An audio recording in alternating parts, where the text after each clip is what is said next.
আসসালামু আলাইকুম, welcome to ডিক্রিউটিভেন। সাথে আছি আমি সাদিকা শারমিন। আজকে আমরা আমাদের প্রথম প্রজেক্ট দেখব।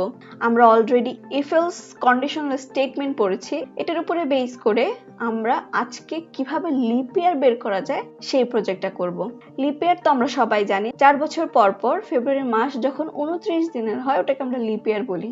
সো প্রজেক্ট শুরু করার আগে চলেন দেখে নেই লিপ ইয়ার কিভাবে ক্যালকুলেশন করতে হয়। আমি একটা ফ্লো চার্ট তৈরি করে রেখেছি ভালো করে বোঝার জন্য। যারা জানেন না ফ্লো চার্ট কি তাদেরকে বলি, প্রোগ্রামিং লজিককে ডায়াগ্রামের সাহায্যে আমরা দেখাতে পারি, সেটাকে আমরা ফ্লো চার্ট বলি। আমরা যদি লিপ ইয়ারের ফ্লো চার্টটা দেখি তাহলে কি হচ্ছে, আমরা ইনপুট আউটপুট নিলাম বা কোন সাল আমরা চেক করতে চাচ্ছি সেটা নিলাম। এরপর আমরা কি করব, প্রথমে আমরা যে ইয়ারটা নিয়েছি সেটাকে আমরা 4 দ্বারা ভাগ করব। দেখতে হবে যে 4 দ্বারা ডিভাইড হচ্ছে কিনা। যদি ডিভাইড হয় তাহলে আমরা চেক করব 100 দিয়ে ডিভাইড হচ্ছে কিনা। যদি 100 দিয়ে ডিভাইড না হয় তাহলে আমরা বলবো যেটা লিপ ইয়ার। যদি 100 দ্বারা ডিভাইড হয় তাহলে আমরা আবার চেক করব সেটা 400 দ্বারা ভাগ হচ্ছে কিনা। যদি 400 দ্বারা ডিভাইড হয় তাহলে আমরা বলবো সেটা lip year, otherwise not lip year. So I think ব্যাপারটা ক্লিয়ার। সো চলে যাই আমাদের কোড এডিটরে দেখার জন্য কিভাবে আমরা কোডিং এর মাধ্যমে এই ফ্লোচার্টটাকে ইমপ্লিমেন্ট করতে পারি। সো আমরা চলে আসলাম আমাদের কোড এডিটরে। আমি বরাবরের মতো অলরেডি সেটআপ দিয়ে রেখেছি।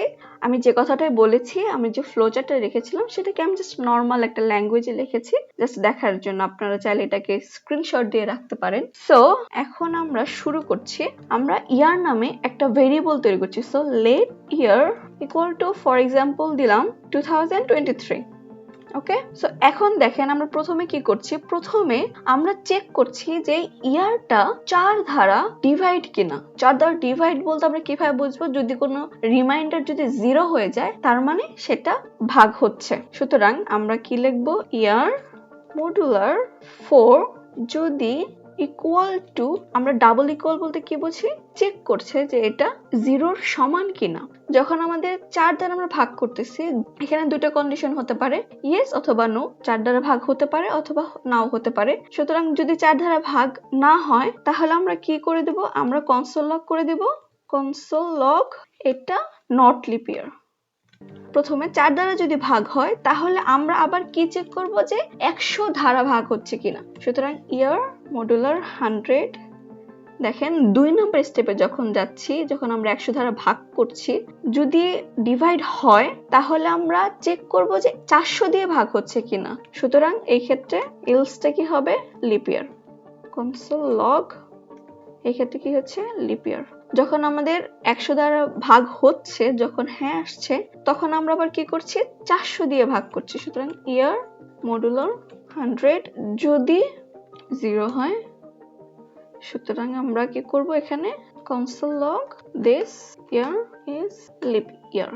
এই ক্ষেত্রে যদি 400 দিয়ে না ভাগ হয় তাহলে আমরা কি বলবো, এটা নট লিপ ইয়ার। সো আমি জাস্ট কনসোল লগটাকে আবার জাস্ট সেভ করে নিচ্ছি, ঠিক আছে।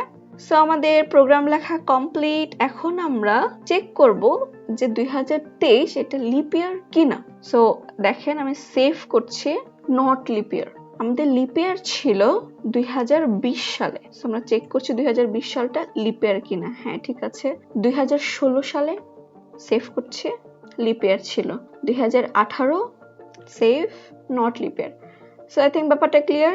এটাকে এখন আমরা আরেকটু ক্লায়েন্ট ইন্টারঅ্যাক্ট করার চেষ্টা করি। সো আমরা কি করব, ইনপুটটাকে আমরা বাহির থেকে নেব বা আমরা ইনপুটটা দিব। সো এর জন্য আমরা এখানেই প্রম্পট নিতে পারি। আমি দেখিয়েছিলাম কিভাবে আমরা ইনপুট নিতে পারি। So Windows prompt give your year. So এখন দেখেন এখানে একটা ইম্পর্টেন্ট একটা ফ্যাক্ট আছে। যখন আমরা প্রম্পট এর মাধ্যমে কোনো ইনপুট নেই, সেই ইনপুটটা আমাদেরকে স্ট্রিং আকারে দেয়। চলুন আমরা একটু চেক করে দেখি।